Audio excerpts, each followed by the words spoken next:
में सऊदी अरब की जानिब से ऐलान किया गया है OIC में शामिल 57 ममालिक समेत सारी मुस्लिम दुनिया इसराइल को तस्लीम कर लेगी। क्योंकि OIC में तो पाकिस्तान भी है और अगर सऊदी अरेबिया और बाकी सारे लोग तैयार हो जाते हैं तो पाकिस्तान क्या करेगा। मैं चाहती हूँ कि आप दुआ करवाएं और नाज़रीन आप भी इस प्रोग्राम के इस चैनल के तवस्सुत से इस दुआ में शिरकत कर सकते हैं, शामिल हो सकते हैं। ये अरब दुनिया अब इजराइल को तस्लीम करने के ऊपर भी एक दफ़ा फिर बात हो गई है, फिर बता रहे हैं किस तरह किया जा सकता है। अमेरिका के साथ आर्म्स डील नहीं, फ्रांस के साथ आर्म्स डील सऊदी अरेबिया करने जा रहा है $30 अरब की। तो आप खुद ही सोच लीजिए कि दुनिया, मुसलमान दुनिया कहाँ जा रही है, जो अपनी बेहतरी के लिए क्या सोच रही है और आप कहाँ। आपने सबसे पहले घबराना नहीं है।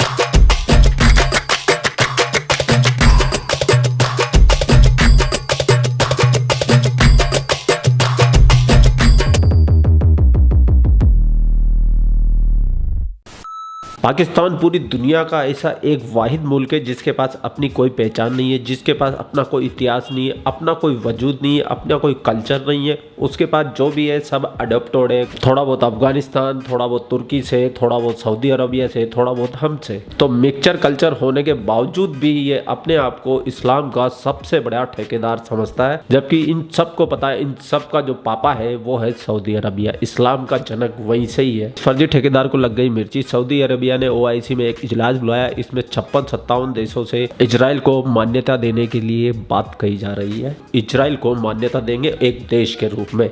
इतना क्या सुनना था कि पाकिस्तान तो तड़क भड़क गया, पाकिस्तानी मीडिया तो आहाकार मच गया उनके अंदर, तो क्योंकि पाकिस्तानी कभी भी इजराइल को एक देश ही नहीं मानते। उनके पासपोर्ट पे बाकायदा लिखा हुआ है कि इजराइल कोई देश नहीं है। ये बात तुम तस्लीम करते हो, मतलब कि तुम मानते हो तो तुम्हें पासपोर्ट जारी होगा। दुनिया का पहला ऐसा मुल्क है जिसने ऐसा पासपोर्ट बनाया कि इजराइल कोई मुल्क नहीं है। तो समझ सकते हो कि आप पाकिस्तान को मिर्ची कितनी तगड़ी लगी है। तो इस तगड़ी मिर्ची का आप भी लीजिए आनंद और आपका भाई भी लेता है आनंद।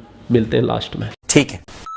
तब्दील हो रही है, बिलखसूस मशरिक़ वस्ता और एशियाई ममालिक नए ब्लॉक्स और नए इत्तेहादियों की तलाश जारी है। नाज़रीन, माजी के दुश्मनों में कुर्बतें पैदा हो रही हैं। इजरायली वज़ीर आज़म के दौरा UAE, 20 अमरीकी यहूदी रहनुमाओं का दौरा सऊदी अरब और अब सऊदी अरब की जानिब से इजराइल के साथ मशरूत ताल्लुकात कायम करने के हवाले से हालिया बयान अहमियत इख्तियार कर गया है।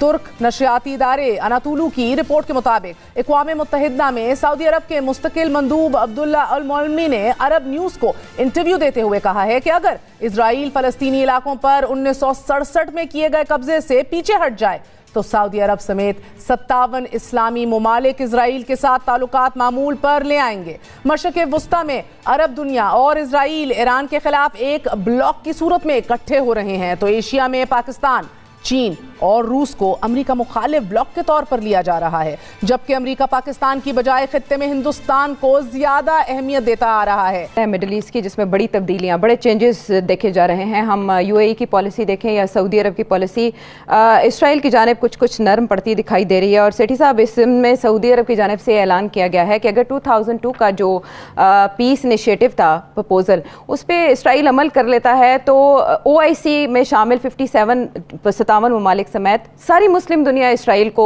तस्लीम कर लेगी। ये बहुत बड़ी डेवलपमेंट नहीं है आपके ख्याल में? आयशा, बहुत बड़ी डेवलपमेंट है, क्योंकि OIC में तो पाकिस्तान भी है और अगर सऊदी अरेबिया और बाकी सारे लोग तैयार हो जाते हैं तो पाकिस्तान क्या करेगा। यहाँ तो बहुत ख़तरनाक पब्लिक ओपिनियन है अगेंस्ट रिकग्निशन ऑफ इजराइल। वही बात आ रही है आगे, जिस तरीके से हालात चल रहे हैं ना आयशा, और जो ब्लॉक्स बन रहे हैं, आपको यहाँ एक ऐसी तकड़ी अवामी हुकूमत चाहिए जो कि ये सारा बोझ उठा सके, क्योंकि बहुत सी कड़वी गोलियाँ खानी पड़ेंगी इसमें और खिलानी पड़ेंगी। और कोई मैंडेटेड प्राइम मिनिस्टर ही ये चीज़ें फैसले कर सकता है। अमेरिका के साथ तल्लुकात, इंडिया के साथ तल्लुकात, OIC के अंदर इजराइल। अब देखिए, और ये बाय द वे सिर्फ ये नहीं, जिस किस्म की इस्लामाइजेशन पाकिस्तान में हो रही है उसके ऊपर भी बड़े सवाल खड़े होंगे। देखिए, हम लोगों ने ये कहाँ से रेडिकलिज्म आई, सऊदी अरेबिया से आई। ये सारे ग्रुप्स जो थे, सियासी जमातें थीं, इनको सब फंडिंग सऊदी अरेबिया या UAE से होती थी। आहिस्ता आहिस्ता वो बंद हो गई है, सबको पता है इस बात का। अब नाम नहीं मैं लूँगा सियासी जमातों का, मगर सारी सियासी जमातें इनके तल्लुकात सऊदी अरेबिया से थे, और स्पेशली सऊदी अरेबिया से, और एक ज़माने में इराक़ से, सद्दाम हुसैन से भी थे। अब वो ख़त्म हो रहे हैं। सऊदी अरेबिया जिस पाथ पे, जिस राह पे चल पड़ा है अंडर MBS, वो बहुत ही एक रेडिकल किस्म की चीज़ होने जा रही है।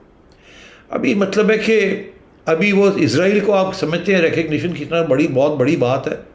वो तो इसराइल को इनवाइट कर रहे हैं कि वो आएँ और इन्वेस्टमेंट्स करें सऊदी अरेबिया में और UAE में, और UAE की गवर्नमेंट तो उनके एम्बेसडर्स वगैरह वो वहाँ उनको आगे पीछे हो रही है। अब बात यह है कि ये एक अंडरस्टैंडिंग हुई थी।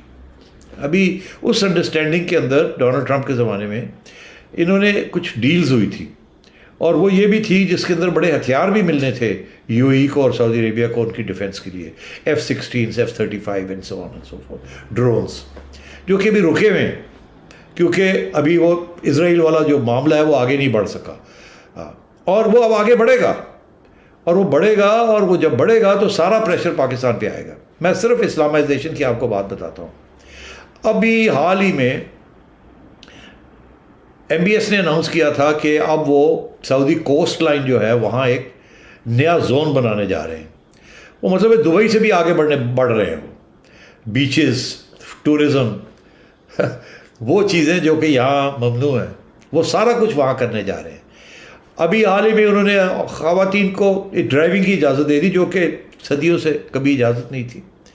अब लेटली उन्होंने ये भी आज ऐलान होने हो गया है कि अब अबाया पहनना भी कंपलसरी नहीं है वहाँ, तो और आप बस रिस्पेक्टेबल कपड़े पहने हो ख़वातीन ने। ये तो इनकलाबी चीज़ है from the point of view of Saudi Islam. और यहाँ तनकीद होनी शुरू हो गई है सऊदी अरेबिया की पहली दफ़ा कि जी ये MBS कर क्या रहा है।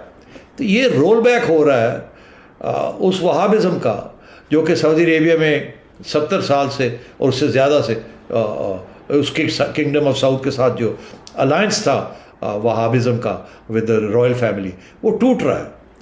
और उसके साथ जो एक्सपोर्ट ऑफ इस्लाम थी, जो पेट्रो डॉलर के साथ आई थी, वो भी ख़त्म होने जा रही है, रिवर्स होने जा रही है।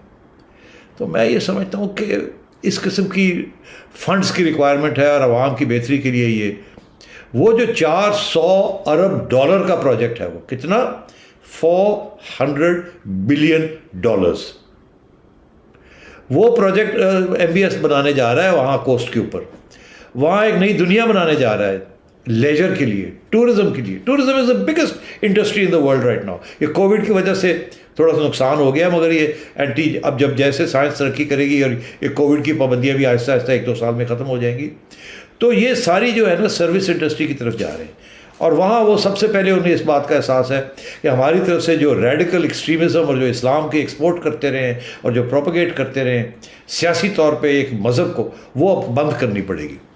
और यहाँ बिल्कुल उल्टा हो रहा है। यहाँ मज़हब को सियासी तौर पे इस्तेमाल किया जा रहा है, सिंगल नेशनल करिकुलम और TLP और इस किस्म की चीज़ें। तो बात यह है कि बहुत अहम डेवलपमेंट्स होने जा रही हैं मिडल ईस्ट में, और आप तैयार नहीं हैं उसके लिए। और यहाँ इतना रिएक्शन आएगा क्योंकि आपने अपनी आवाम को तैयार ही नहीं किया इन चीज़ों के लिए, और यहाँ कोई तकड़ा लीडर नहीं है जो कि आवाम को तैयार करे इन चीज़ों के लिए, जिसमें आपकी रियासत की और आपकी मुल्क की बेहतरी है। मगर आप जो है किसी और तरफ जा रहे हैं। और आप देख लीजिए, जिन लोगों के पास पैसे हैं, तेल है, उनको भी नज़र आ गया है कि आगे अब क्या करना है। आपके पास तो कुछ भी नहीं है, और आपको फिर भी नज़र नहीं आ रहा कि आगे क्या होने जा रहा है और आपके साथ क्या होगा। क्या आप देख लें, यहाँ हम कह रहे हैं कि फ्रांसीसी सफ़ीर को निकालें, और वहाँ फ्रेंच प्रेसिडेंट की वेलकम किया जा रहा है, जफ्फियाँ डाली जा रही हैं और आर्म्स डील्स हो रही हैं। अमेरिका के साथ आर्म्स डील नहीं, फ्रांस के साथ आर्म्स डील सऊदी अरेबिया करने जा रहा है $30 अरब की। तो आप खुद ही सोच लीजिए कि दुनिया, मुसलमान दुनिया कहाँ जा रही है, जो अपनी बेहतरी के लिए क्या सोच रही है, और आप कहाँ खड़े। ठीक है, ये अरब दुनिया अब इजराइल को तस्लीम करने के ऊपर भी एक दफ़ा फिर बात हो गई है, फिर बता रहे हैं किस तरह किया जा सकता है। तो अब तो सऊदी अरब का भी बयान सामने आ गया है। ये ठीक है कि शराइत लगाई गई हैं, और अगर सऊदी अरब इजराइल को हाइपोथेटिकली तस्लीम कर लेता है, पाकिस्तान का क्या मौक़िफ़ होगा फिर? Do we still stand way we stand, या हमें भी नजरसानी करनी होगी? नहीं, हमारा बिल्कुल वही मौक़िफ़ है। ये तो वज़ीर-ए-आज़म ने बिल्कुल वाज़ेह कर दिया है कि we stand for the Palestinian right two state solution की। उस पर हमारी तो कोई चेंज नहीं। नहीं, मगर राउंड अप तो एंड ऑफ द डे जिस तरह आपने कहा बात सही है, पैसे के ऊपर है ना। जब तक हम मुईशत सही नहीं करते सर, यमन के ऊपर सऊदी अरब को हमारा मौकफ अच्छा नहीं लगा, we were in trouble. UAE की हुबरा हंटिंग के ऊपर हमने स्टैंड लिया, हमें कीमत अदा करनी पड़ गई। सो आई मीन ये दीज आर रियलिटीज। आपने कहावत तो सुनी होगी कि हाथ अगरबत्ती पैर मोमबत्ती नाम तूफान सिंह। ये पूरी की पूरी कहावत पाकिस्तान के ऊपर बिल्कुल फिट बैठती है, क्योंकि इनके पास में खाने के लिए तो कुछ है ही नहीं है। पूरी दुनिया के आगे इन्होंने भीख मांग मांग के अपना कटोरा सरका के अपने देश की इकोनॉमी को चला रहे हैं, और जो थोड़ा बहुत इनको पैसा मिल भी जाता है उस पैसे को ये अपने प्यारे लल्ले पुल्ले आतंकवादियों को बांट देते हैं। जो वहाँ के नागरिक है वो भूखे मरे तो मरे, प्यासे मरे तो मरे, इनको मतलब नहीं है। इनको आतंकवादी संगठनों को फैलाना और इस्लाम का सिरमौर बादशाह बनना है, जबकि इनका पापा असली है सऊदी अरबिया, और वो सऊदी अरेबिया वाले इन लोगों को मुस्लिम मानते भी नहीं है, ना इंडियन मुस्लिम को, ना पाकिस्तानी मुस्लिम को, ना बांग्लादेशी मुस्लिम को, क्योंकि उनको पता है ये सब कन्वर्टेड मुस्लिम है। इसके लिए इनकी कोई वैल्यू और वक़्त नहीं होती है। अगर मैं गलत हूँ तो मुझे करेक्शन कर देना आप कमेंट बॉक्स में, ठीक है। अब यहाँ तक आए गए हो तो आपके भाई का इंस्टाग्राम फॉलो कर लो, आपके भाई का ब्लॉगिंग चैनल भी है उसको सब्सक्राइब कर लो, दोनों का लिंक मैंने डिस्क्रिप्शन में दिया है। आप लोग अपना ख्याल रखिए, आपका भाई पाक मीडिया से रिलेटेड वीडियो लाता रहता है। जय हिंद, वंदे मातरम, जय श्री राम, जय श्री राम, जय श्री राम।